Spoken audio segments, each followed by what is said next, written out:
Hello everyone, आप सभी का वेलकम है जीवा एजुकेशन में। आज मैं जो है कुछ प्रश्न लेके आई हूँ एम एस श्रीनिवास से रिलेटेड। तो चलिए उनको करते हैं। पहला क्वेश्चन है, एम एस श्रीनिवास किस अवधारणा से संबंधित नहीं है होगा। मैंने क्वेश्चन गलत लिख दिया है, नहीं है इसका आपको प्रश्न है। तो आप बताइए, मैं डायरेक्ट उत्तर ही बताऊंगी क्योंकि ये आसान सा टॉपिक है। तो आपको आते भी होंगे सारे क्वेश्चन, लेकिन एक बार प्लीज़ दोहरा लीजिए क्योंकि आसान क्वेश्चन कभी कभी गलत हो जाते हैं। तो इसका होगा सेकुलराइजेशन, ठीक है। अब बाकी इन तीनों के ऊपर उन्होंने बात किया है।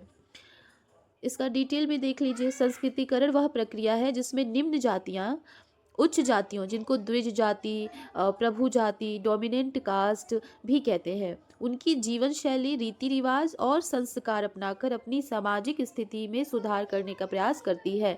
सामाजिक स्थिति में सुधार होता है, परिस्थिति में सुधार होता है, न कि संरचना में सुधार होता है। दूसरा प्रश्न है कि ये जो अवधारणा है प्रभावशाली जाति की, जिसको अंग्रेजी में डोमिनेंट कास्ट भी कहते हैं या हिंदी में प्रभु जाति भी कहते हैं, तो ये किसकी है? ये हमारे एम एन श्रीनिवास की है। आंसर हमारा सही होगा ये। देखिए यहाँ पे उसका एक्सप्लेनेशन भी है कि प्रभावशाली जाति वह होती है जिसके पास संख्या बल, भूमि और राजनीतिक शक्ति होती है। तीसरा प्रश्न है कि इनमें से कौन सा एम एस श्रीनिवास से संबंधित नहीं है? तो ग्रेट ट्रेडिशन उनसे संबंधित नहीं है। ग्रेट ट्रेडिशन किससे संबंधित है? रॉबर्ट रेडफील्ड से। एम एन श्रीनिवास के अनुसार पाश्चात्यकरण का अर्थ है, उनके अनुसार क्या है? पश्चिमीकरण, वेस्टर्नाइजेशन, एडॉप्ट करना वेस्टर्न वैल्यूज एंड इंस्टीट्यूशंस को, ठीक है।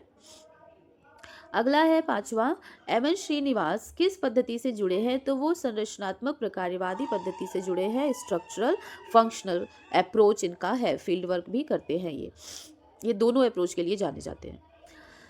नेक्स्ट क्वेश्चन है कि संस्कृतिकरण का परिणाम नहीं होता है, तो कल्चरल मोबिलिटी होता है, स्टेटस में भी इम्प्रूवमेंट होता है, इमिटेशन ऑफ हायर कास्ट, लोग दूसरे हायर कास्ट का जो है अनुकरण करते हैं, लेकिन इसमें जो है वो कास्ट सिस्टम को रिमूवल करने का कोई भी ऐसा इसके पास शक्ति नहीं है।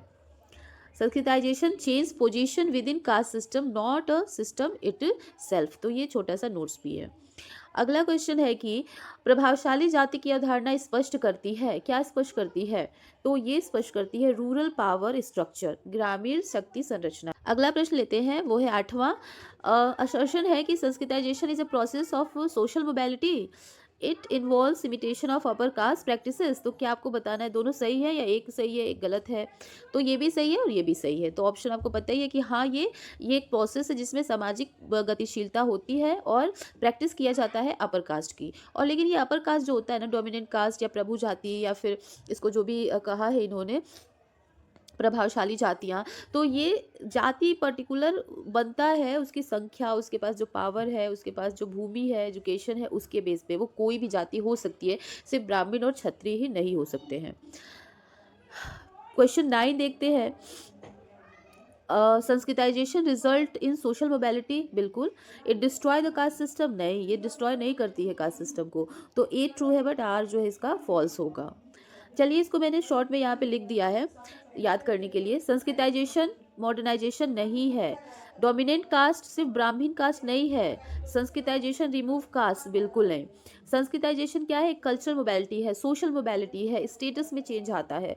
डोमिनेंट कास्ट जो होते हैं वो कौन होते हैं? जिनके पास पावर होती है और संख्या बल होता है, और कास्ट सिस्टम कंटिन्यू रहता है। ओके, आगे मैंने कुछ लिखा है की पॉइंट्स, जिसको यहाँ पे आप देख सकते हैं कि sanskritization is a process by which a low Hindu caste change its custom, rituals, ideology and way of life the direction of high and frequently twice born द्विज जाति। तो द्विज जाति, प्रभु जाति या प्रभु जाति, प्रभुत्वशाली जाति, dominant caste, higher caste, twice born, इतने सारे वर्ड्स हैं। और इसका लो कास्ट इमिटेशन करता है हाई कास्ट का, और स्टेटस मोबिलिटी होती है। दूसरा है Sanskritisation is a process which bring about structural change in the caste system, structural change in the caste system but only positional change, not कोई स्ट्रक्चरल चेंज नहीं लाता है, सिर्फ पोजिशनल चेंज लाता है।